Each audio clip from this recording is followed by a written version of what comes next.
Hello and welcome to SPM IS Academy. Today we will analyze important newspaper articles of 27th September 2021. Please note you can download the PDF version of today's newspaper analysis by clicking the link given in the comment section. You can also download August 2021 magazine from our website spmisacademy.com. This is the list of the topics that we will be covering from today's newspaper. And the first article is taken from editorial segment. It is about ethanol blending. It says ethanol blending is a game changer. तो देखते हैं.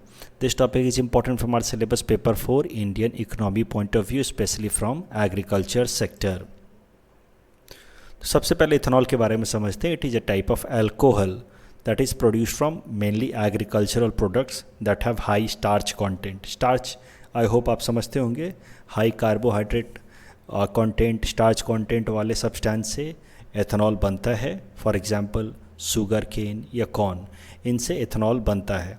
And ethanol is used for blending with petrol as a fuel in vehicle. तो ये starch या sugar cane को grind करके उससे जो आप लिक्विड निकलता है मोलासेस, उसकी फर्मेंटेशन से एथेनॉल बनता है. एथेनॉल एक तरह का अल्कोहल है. आप देख सकते हैं अल्कोहल, आई होप आपको पता होगा. ऐसा वो सारा हाइड्रोकार्बन जिसमें OH ग्रुप अटैच्ड होता है उसको हम लोग अल्कोहल कहते हैं. So ethanol is also type of alcohol having molecular formula of C2H5OH. So ethanol का सबसे अच्छा यूज पेट्रोलियम सेक्टर में कैसे होता है? It is mixed with petrol. थोड़ा बहुत पेट्रोल में मिक्स करने से होता क्या है कि फ्यूल एफिशिएंसी बनी रहती है ऑटोमोबाइल्स की. एट द सेम टाइम बहुत सारे एडिशनल बेनिफिट्स हो जाते हैं. For example let us see the benefits expected from ethanol blending. It makes the fuel cleaner. तो आप देखिए पेट्रोल है, उसमें आप थोड़ा बहुत एथेनॉल अगर मिला दें तो वो जो रिजल्टेंट फ्यूल बनता है वो रिलेटिवली क्लीन होता है. उससे जो इमिशंस होते हैं, हार्मफुल इमिशन जैसे कि कार्बन मोनोऑक्साइड या अनबर्न्ड कार्बन्स, वो कम निकलते हैं. क्यों? इसके पीछे भी कारण सरल है. Ethanol contains oxygen and ethanol के अंदर ऑक्सीजन कंटेंट ज़्यादा है. And when it is blended with petrol it leads to complete combustion. देखिए मेन, आई होप आपको एक बात पता होगी कि जो हमारे ऑटोमोबाइल्स होते हैं उनमें से CO2 निकलता है, चलिए SO2 निकलता है, वो सब उतने खतरनाक नहीं है. ज़्यादा खतरनाक है कार्बन मोनोऑक्साइड. ये पूरी तरह से आप कह सकते हैं कि टॉक्सिक सब्सटेंस है, टॉक्सिक गैस है. उसके अलावा अनबर्न्ड कार्बन, जो काले काले कार्बन्स आते हैं, वो माइक्रो पार्टिकुलेट मैटर्स, ये सबसे खतरनाक होते हैं. और ये क्यों निकलते हैं? क्योंकि जो हमारा फ्यूल है ना, कभी कभार वो पार्शियली कंबसन में जाता है. पार्शियल कंबसन मतलब उसके अंदर पूरी तरह से ऑक्सीजन सप्लाई उसको नहीं मिल पाती है.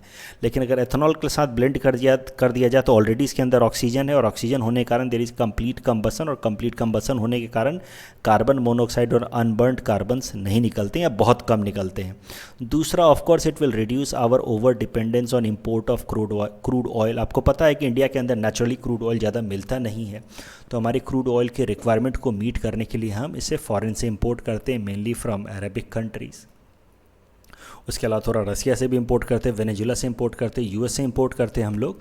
तो अभी बहुत ज़्यादा हम फॉरेन से क्रूड ऑयल इंपोर्ट कर रहे हैं. अगर कुछ हद तक हम अपने पेट्रोल के अंदर एथेनॉल को मिक्स करके यूज़ करें तो पेट्रोल की रिक्वायरमेंट कम होगी. पेट्रोल की रिक्वायरमेंट कम होगी तो हमें क्रूड ऑयल इंपोर्ट कम करना होगा. और इस तरह से हम अपने इंपोर्ट जो बिल्स हैं उसको थोड़ा कम कर सकते हैं और अपने फॉरेक्स रिजर्व को थोड़ा बहुत बचा सकते हैं. तीसरा जो सबसे इंपॉर्टेंट बेनिफिट होगा that it will support the income of farmers. तो हमारी सरकार की पॉलिसी भी है to double the farmers income by 2022. उसमें ये मदद करेगा क्योंकि ज़्यादातर जो एथेनॉल्स हैं, एथेनॉल आउटकम है, it comes from agricultural products. As I said, it comes from maize, it can be derived from sugarcane. तो इस कारण से फार्मर्स से डायरेक्टली इंडस्ट्रीज आजकल शुगर केन या मेज खरीद रही हैं in order to make ethanol. और इससे फार्मर्स को उनके क्रॉप्स पे बेटर रिटर्न मिल रहा है. नॉर्मली वो वही फार्मर जब शुगर केन बेचने जाता है शुगर मिल को तो कम पैसे मिलते हैं, लेकिन वही फार्मर शुगर केन बेचे अगर एथेनॉल प्रोडक्शन के लिए तो उसको ज़्यादा पैसा मिलता है. और इस तरीके से एथेनॉल प्रोडक्शन के कारण, और एथेनॉल ब्लेंडिंग तो तभी होगी जब एथेनॉल प्रोडक्शन होगा, एथेनॉल ब्लेंडिंग या एथेनॉल प्रोडक्शन के कारण the farmers are getting augmentation in their income. अब जरा देखते हैं इंडिया की एथेनॉल ब्लेंडिंग पॉलिसी क्या है. तो इन 2018 India came out with its biofuel policy where it was decided that India will try to achieve 20% of ethanol blending with petrol by 2025.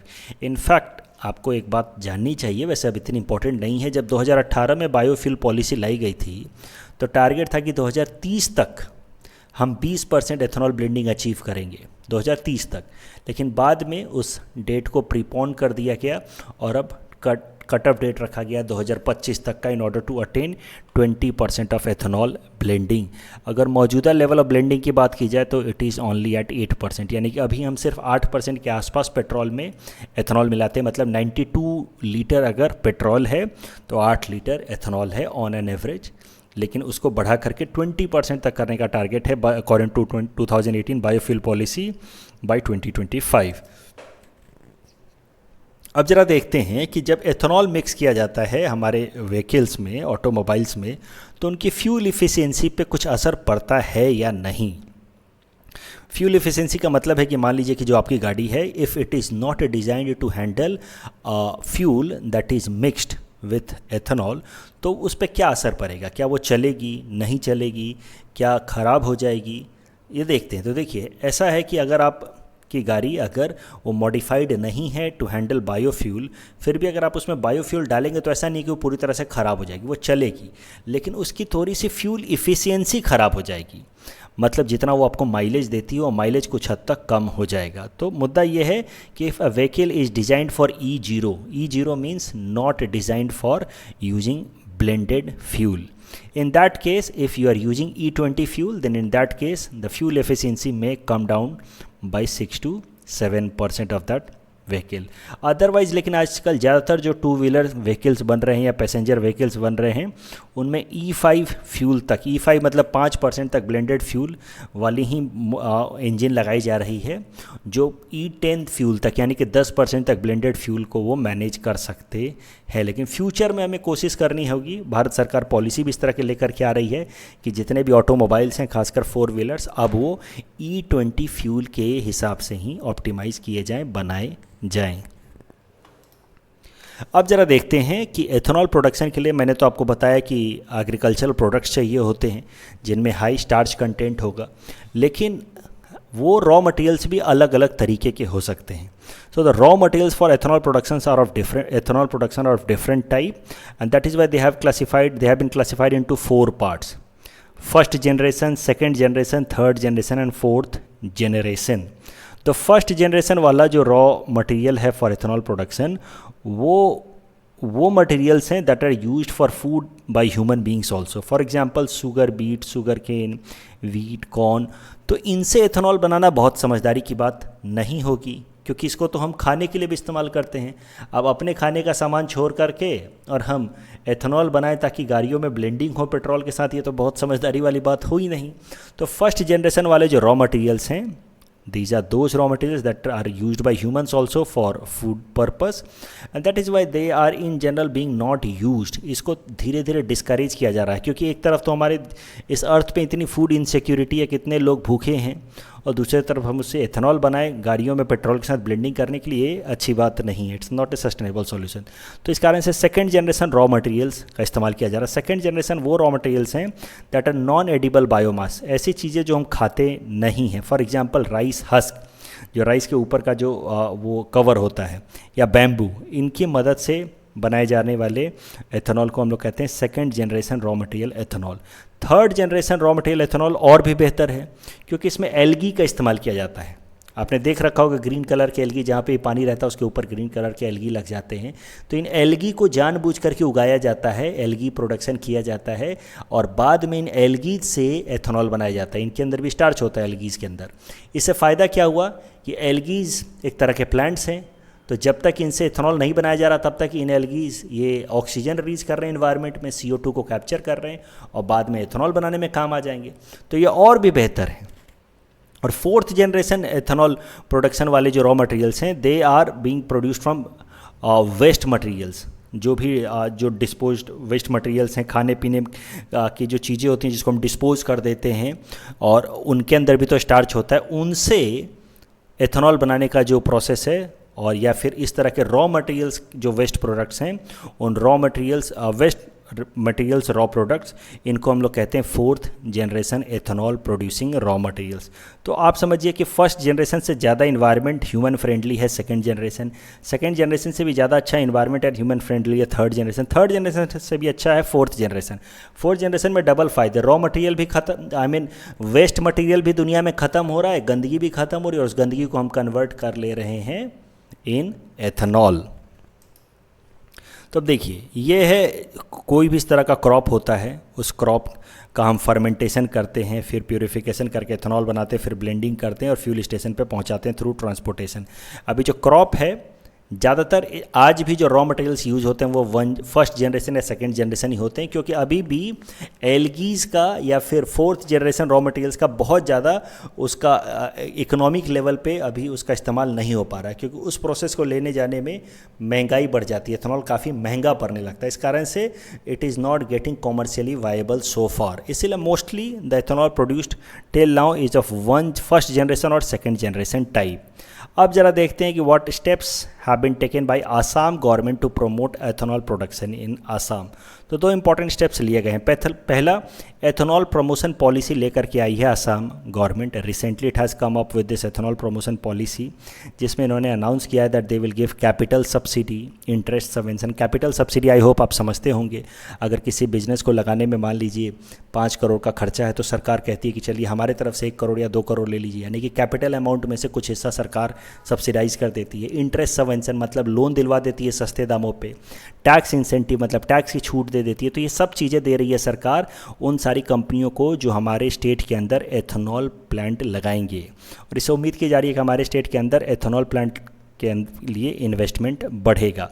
दूसरा एक इंपॉर्टेंट स्टेप लिया गया है, ये मैंने लास्ट न्यूज़पेपर एनालिसिस में भी बताया था कि एथेनॉल प्लांट लाया जा रहा है at Numaligarh refinery. Numaligarh refinery में बैम्बू बेस्ड एथेनॉल प्लांट लाया जा रहा है। बैम्बू बेस्ड एथेनॉल प्लांट मतलब it will be second generation ethanol plant, और इससे इस बैम्बू से एथेनॉल निकाला जाएगा। Bamboo will be used as a raw material, और इसके साथ ही this Numaligarh refinery limited has become first bio refinery of India, और ये होपफुली 2022-23 तक फंक्शनल हो जाएगा।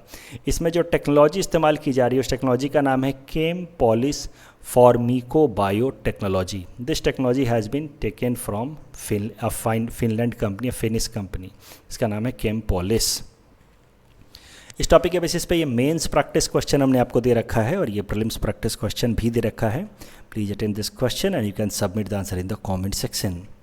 The next article is taken from international segment. It is about Beijing Lhasa Expressway, and this topic is important from our syllabus paper 3 international relations point of view. तो देखते हैं current news क्या है। देखिए, China एक express way develop कर रहा है from its capital city Beijing to Lhasa which is capital of Tibet. China की जो कैपिटल सिटी है बेजिंग, वहाँ से एक फास्ट स्पीड कॉरिडोर डेवलप कर रहा है, रोड कॉरिडोर डेवलप कर रहा है टिल बेजिंग। करंट न्यूज इसी से रिलेटेड है। अभी ये कॉरिडोर को डेवलप करने में, देखिए कोई भी एक्सप्रेसवे तो पार्ट बाय पार्ट डेवलप होता है ना, तो इस एक्सप्रेसवे का एक कंपोनेंट रेडी हो गया है। A component 295 kilometre stretch from Lhasa to Nagqu has been completed. Lhasa to Nagqu has been completed, इस कारण से न्यूज़ में था। तो ये जगह का नाम याद रखिए, खासकर UPSC aspirants, places in news में आपसे पूछा जा सकता है नागकू कहाँ है। It is in Tibet region of China. उसके अलावा कुछ और डेवलपमेंट्स हुए हैं हाल फिलहाल में regarding this border infrastructure by China. China ने इसी साल जून महीने में एक high speed bullet train connectivity develop की थी between Lhasa and Nyingchi, between Lhasa and Nyingchi. अब ये नियंगसी ध्यादा इंपॉर्टेंट है, क्यों? क्योंकि आप देखिए अगर ध्यान से तो ये अरुणाचल प्रदेश बॉर्डर के बिल्कुल पास में है, और अब इसकी मदद से देखिए, ये ध्यान से समझिए, ये high speed corridor, road corridor की मदद से मिलिट्री या आर्म्ड मटेरियल्स सब कुछ लहासा पहुंचाया जा सकता है, और फिर लहासा से ये रेल कॉरिडोर की मदद से ये सारे आर्म्ड फोर्सेस या उनके आर्म्ड एम्यूनेशंस जो हैं वो निंगसी तक पहुंचाई जा सकती है, जो अरुणाचल प्रदेश बॉर्डर के बिल्कुल पास में है। तो all such infrastructural developments are being done by China in the border regions of India, especially in border region of India state of Arunachal Pradesh, that is creating some sort of security dilemma for India. उसके अलावा एक और चीज़ किया China ने हाल फिलहाल में. China has set up a surveillance equipment and camera opposite Kyodhura pass in Uttarakhand. तो उत्तराखंड में यहाँ पे क्योधुरा पास है इंडिया के उत्तराखंड स्टेट में. उसके दूसरे साइड में चाइना ने कैमरा लगा दिए हैं, सर्वेलेंस इक्विपमेंट्स लगा दिए हैं. तो all such infrastructural developments are being done by China in the border region. इससे इंडिया के लिए क्या इम्प्लीकेशंस हो सकते हैं, इंडिया के क्यों ये मैटर ऑफ कंसर्न है. सबसे पहला तो मिलिट्री कंसर्न मैंने आपको बता ही दिया. अब कुछ भी डिस्प्यूट होगा तो चाइना के जो सोल्जर्स हैं, हाई एंड इक्विपमेंट्स हैं, वो ईजिली ट्रांसपोर्ट किए जा सकते हैं लहासा तक या लहासा से लेकर के निंगसी तक, which is very close to Arunachal Pradesh. So it is leading to a military concern for India because it can lead to efficiently transportation of military personnel and material transportation. दूसरा, it is also related to water issues. माना जा रहा है कि ये जो लहासा से निंगसी वाला जो रेल कॉरिडोर है और ये जो बीजिंग से लेकर के लहासा तक का रोड कॉरिडोर है, ये इसलिए भी डेवलप किया जा रहा है तो क्योंकि चाइना, आपको पता है कि यहाँ पे ब्रह्मपुत्रा नदी के ऊपर, जिसको यारलंग ज़ैंगपो कहते हैं इन तिब्बत, ब्रह्मपुत्रा नदी के ऊपर बहुत बड़े बड़े डैम्स, मेगा डैम प्रोजेक्ट्स लेकर के आ रहा है. और माना जा रहा है कि ये जो इंफ्रास्ट्रक्चरल डेवलपमेंट्स किए जा रहे हैं इसी डैम प्रोजेक्ट के इक्विपमेंट्स को सप्लाई करने के लिए किए जा रहे हैं. तो इतने साल तक तो ये एक कॉन्सेप्ट था बस कि चाइना 3 बिग डैम प्रोजेक्ट्स ला रहा है ब्रह्मपुत्रा नदी के ऊपर इन तिब्बत, यानी कि यारलंग ज़ैंगपो के ऊपर इन तिब्बत. लेकिन अब इन सारे रोडवेज, रेलवेज़ के बाद ये बात मोर और लेस कन्फर्म हो रही है कि चाइना अब ये बड़े बड़े डैम्स बनाने जा रहा है on Brahmaputra rivers, which will lead to water concerns for India. क्योंकि एक बार यहाँ पे बड़े डैम्स बन गए तो what China will do with help of these big dam projects, it will divert water towards its main cities like Beijing और Shanghai, and that will lead to water scarcity for down stream countries like India, Bangladesh. क्योंकि अगर यहाँ से ब्रह्मपुत्रा का पानी इधर divert होगा तो नेचुरली ब्रह्मपुत्रा का पानी for India and Bangladesh will be reduced, leading to water concerns for these 2 down stream countries. इस टॉपिक के बेसिस पे प्रीलिम्स प्रैक्टिस क्वेश्चन और मैं आपको दे रखा है. Please attend this question and you can submit the answer in the comment section. The next article is taken from economic segment. It is about World Tourism Day, and this topic is at max important from our prelims perspective, not important from mains point of view. समझते हैं. देखिए, आज का दिन यानी कि 27 सितंबर is celebrated across the world as World Tourism Day and it is being celebrated as World Tourism Day since 1980. ये दिन क्यों खास है, क्यों इस दिन को वर्ल्ड टूरिज्म डे की तरह मनाया जाता है? क्योंकि इसी दिन United Nations World Tourism Organization को इस्टेब्लिश किया गया था. उससे रिलेटेड बेसिक लॉज बनाए गए थे. United Nation World Tourism Organization is a specialized agency of United Nation, जिसका काम है कि पूरे दुनिया भर में sustainable, universal, accessible and responsible tourism को प्रमोट करे. इसका हेडक्वार्टर है इन मैड्रिड, स्पेन. इस साल का जो वर्ल्ड टूरिज्म डे है, 2021 का वर्ल्ड टूरिज्म डे है, इसका थीम है टूरिज्म फॉर इंक्लूसिव ग्रोथ.